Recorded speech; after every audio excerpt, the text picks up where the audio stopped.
कि और हमारे यहाँ विशेष करके आपके यहाँ तो नहीं पता कि कैसा क्या चलता है, लेकिन हमारे यहाँ ये है कि रामायण के नाम पर रामचरितमानस जब नौ एक हमें अब लाभ होता है, अभी जैसे कि मूर्ति रखवाई जाती है नवरात्रि में, जी तो जी हम कोट करते हैं रामायण से। फिर वो लोग जब हम श्लोक बोलते हैं रामायण का, तो जी। कहते हैं नहीं चौपाई, रामायण में तो चौपाई है। तो फिर उनको बताते हैं कि रामायण वो में वैसे श्लोक है, शांतम शाश्वत प्रमेय मनघम निर्वाण शांति प्रदम ब्रह्मा स्वयं फणिंद सेव मनितम, ऐसा है ना। जी ये जी जी। श्लोक हैं, जब भी अध्याय शुरू होता है तो वहां पे श्लोक आते हैं। ऐसा नहीं है जी कि जैसे रामचरितमानस में श्लोक नहीं है, श्लोक हैं, लेकिन लेकिन वो मूल मात्र रूप से चौपाई पे आधारित है, जो अवधी भाषा है में है।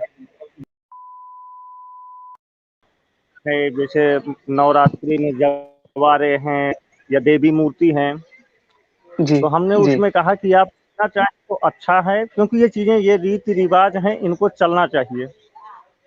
ठीक है। अगर कुछ लोग कारण से हिंदू हैं कि वो अंधविश्वास को मानते हैं, तो बने रहें, सही है, उनको चलाइए, उनके साथ जुड़े भी रहिए, हम भी जी जुड़े रहें। जी जी जी जी। लेकिन समय का सही समय पर हम सही बात बोलने का प्रयास करें। हमारे गांव में जब मेरा मेरा मानना ये है ना, सीताराम भाई, जी अ, जी अरुण भाई आपने समझा सीताराम भाई ने क्या कहा? जी जी, मैंने समझा। इनका कहना का जी। मतलब है कि जो परंपराएं चली आ रही है, चाहे किसी कारणवश, तो उसको चलते रहना चाहिए। नहीं, मेरे हिसाब से जो नहीं। परंपराएं चलने लायक हैं उन्हें चलना चाहिए। अब जैसे कि आपने बताया जो बलि प्रथा होती है, इसका तो हमें घनघोर रूप से विरोध करना चाहिए भाई। किसी जीव की आप प्राण ले रहे हो, और ये वाम जी जी जी मार्गियों द्वारा निकाला गया है। ठीक है। जी। आज के टाइम पे एक भूत उतारने वाले जो ओझा वैद्य होते हैं, मैं ठीक ये है। कह रहा हूँ आशीष भैया, जी जी जी। सीताराम भाई। जी मैं ये कह रहा हूँ कि जैसे मैं ये नहीं कहता कि जो जैसे हमारे यहाँ बलि प्रथा थी, जी उसको हम बंद करवा चुके हैं, वो तो समाप्त हो गई पूरी तरह। बलि जी प्रथा अब जी हमारे गांव में कोई नवरात्रि में बलि नहीं देता। ये हम पिछले 4 साल से इस चीज में हमारी एक हमने कामयाबी पकड़ ली है कि 4 साल से कोई बलि नहीं दी गई। जी परंतु जी जैसे कि अभी नवरात्रि में मूर्ति पूजा होती है, करते हैं लोग, जगराते करते हैं, जी तो उसमें अभी हम थोड़ा ये सोच रहे हैं कि और अधिक समय कुछ ऐसा आए कि जब युवा पीढ़ी थोड़ी सी और अ, संख्या बढ़ जाए, और जो वृद्ध लोग हैं वो थोड़े, मतलब उनका शासन काल थोड़ा घटे, फिर जी हम जो है अपने गाँव में ऐसा कुछ जैसे वाल्मीकि रामायण है, अभी जी गांव में जी। जो है मानस है, रामचरित मानस को जानते हैं, वही उनके लिए रामायण है। हाँ, लेकिन रामायण के हम नाम पे रामचरितमानस ही याद आता है हमको।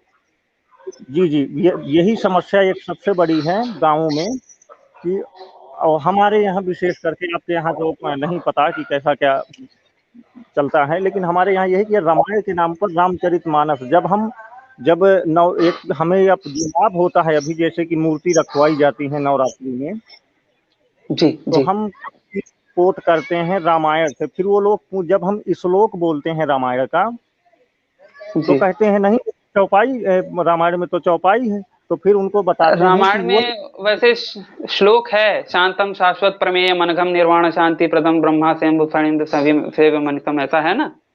जी ये जी जी। श्लोक हैं, जब भी अध्याय शुरू होता है तो वहां पे श्लोक आते हैं।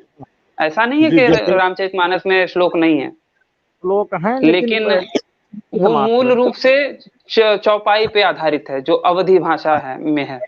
जी। तो हम जो है जैसे कि हम ये है दशहरा मनाया जाता है या दीपावली, तो उसके परिप्रेक्ष्य में लोग तरह तरह की बातें करते हैं। जैसे कि दशहरा पे हमसे पहले कोई बोला तो उसने ये कहा कि इस दिन जो है रामचंद्र जी ने रावण का वध किया था। जी जी जी लेकिन अगर हम मूल रामायण में ऐसा देखें तो नहीं है, दशहरा का पर्व उससे पहले से भी चला आ रहा है। जी जी जी भाई, टेक्सा भाई चले गए, उनको ऐड करने वाला था मैं। ठीक है भाई, आप बोलें। जी, और जैसे कि दीपावली है, जी जी दीपावली पर भी जानती है कि इस दिन रामचंद्र जी अयोध्या आए थे, तो जी। इस प्रसन्नता के कारण उस दिन दीपोत्सव हुआ था, वही दीपावली। तो नहीं, ये दीपावली ये मतलब प्राचीन काल से जब जब से आरंभ है, ये हमें लगता है तब से है। मेरे हिसाब से ना भाई, दीपावली जी का कोई भी कृपया दोनों भाई अपना ये माइक बंद कर लें, क्योंकि आवाज बड़ी रिपीट होके आ रही है।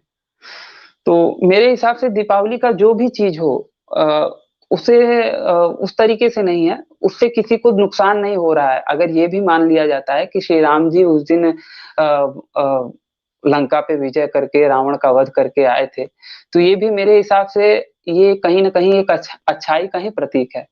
तो वो भी ठीक है। और जैसा कि मनुष्य उत्पत्ति के बारे में भी कहा जाता है कि इस समय इस दिन मनुष्य उत्पत्ति हुई थी, वो भी सही है। वैदिक मान्यता के आधार पे भी जो है वो है, जो भी है जैसा भी है। मेरे हिसाब से जो चीजें अच्छी स्वरूप में हैं, उन पे हमें कोई आपत्ति नहीं करनी चाहिए। जो चीजें बुरे स्वरूप में हैं, हमें उस पे बात करना चाहिए। आप जैसे कि कई सारी चीजें हैं, हम ग्लास को आधा खाली ना कह के आधा भरा कहेंगे ना, तो वो ज्यादा अच्छा रहेगा। क्योंकि हमें किसी अधर्मी को तो समझाना नहीं है, हमें अपने ही धर्मी भाइयों को समझाना है ना। तो जिनकी मान्यताएं थोड़ी सी गड़बड़ है, या फिर जो थोड़ा सा गड़बड़ सोच रहे हैं, तो हमें उन्हें अपने तरीके से समझाना चाहिए, ताकि उन्हें ये ना लगे कि भैया हम में और उन अधर्मियों में कोई उनको फर्क समझ में आना चाहिए। नहीं तो कई लोग हैं अब एक्सट्रीमिस्ट जो आर्य समाजी हैं, वो मूर्ति पूजा का इस प्रकार से खंडन करते हैं कि एक मूर्ति की पूजा करने वाला उसका दिल टूट जाता है भाई।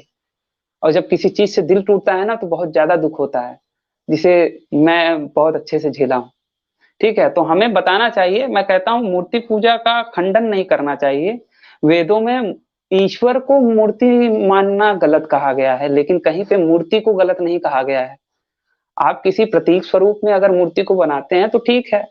और मूर्तियों का जहां तक प्रचलन भी है, तो उसके ऊपर कहना चाहूंगा, एक पुस्तक मैंने पढ़ी थी जिसके आधार पे मैं ये बात बता रहा हूँ आपको कि देखिए, एक जो बच्चा होता है उसे हमें जब कुछ सिखाना होता है, तो हम उसको A for apple, B for ball, या फिर क से कौआ, ख से खरगोश चित्र दिखा के ही बताते हैं। क्यों? क्योंकि उस बच्चे को ज्ञान नहीं है और हमें उसे ज्ञान देना है।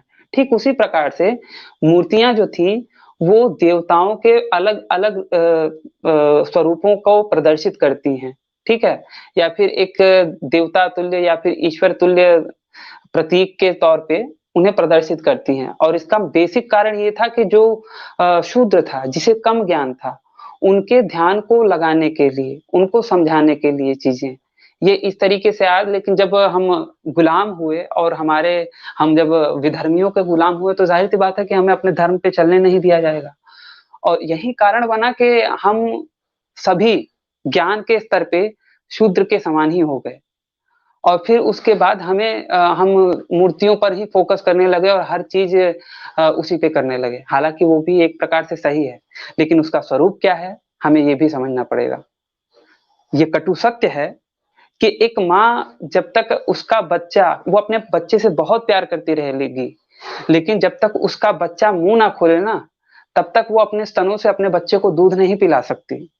लेकिन ये बहुत ही पूरा पहले से ये हम लोगों का ये चला आ रहा है कि वो मूर्ति जो कुछ मुंह नहीं खोल रही या फिर कुछ नहीं कर रही, हम उसके सामने जाके भोग वगैरह सब चीज करते हैं कि वो खाएगी या फिर वो ग्रहण करेगी या फिर वो उसे स्वीकार करेगी।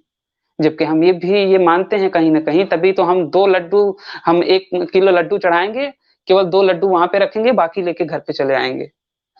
अगर सच में वहां पे कोई उसको ग्रहण करने वाला होता, ठीक है, अगर आप मुझे लड्डू दोगे 1 किलो और अगर आप जानते हो कि भैया मेरा मुँह है, मैं खाने वाला व्यक्ति हूँ, मैं खाऊँगा, तो क्या आप ऐसा करोगे कि मेरे यहाँ पे आओ और 2 लड्डू मुझे दे के बाकी 1 किलो लड्डू लेके चले जाओ और ये कहो कि भैया मैंने 1 किलो लड्डू आशीष को दिया था?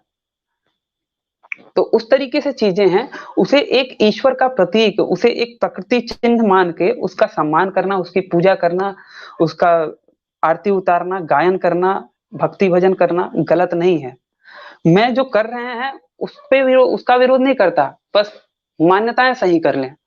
अन्यथा अगर हम उन्हीं चीज़ों में ऐसे करेंगे तो हमें कोई हक नहीं बनता क्या नाम से अ, शांति प्रिय लोगों का या फिर जो मालिक हैं उनका या फिर मसीही लोगों का विरोध करने का, हमें कोई हक नहीं बनता, अगर हम अपनी मान्यताएँ सही नहीं कर पाएँगे तो। जो चीज़ें, जो रिचुअल, जो संस्कृतियों का पालन कर रहे हैं, उसे करते रहें, लेकिन मान्यताएँ सही कर लें। भोले बाबा की पूजा करते हैं, शिवलिंग की पूजा करते हैं, बिल्कुल करें, शौक से करें।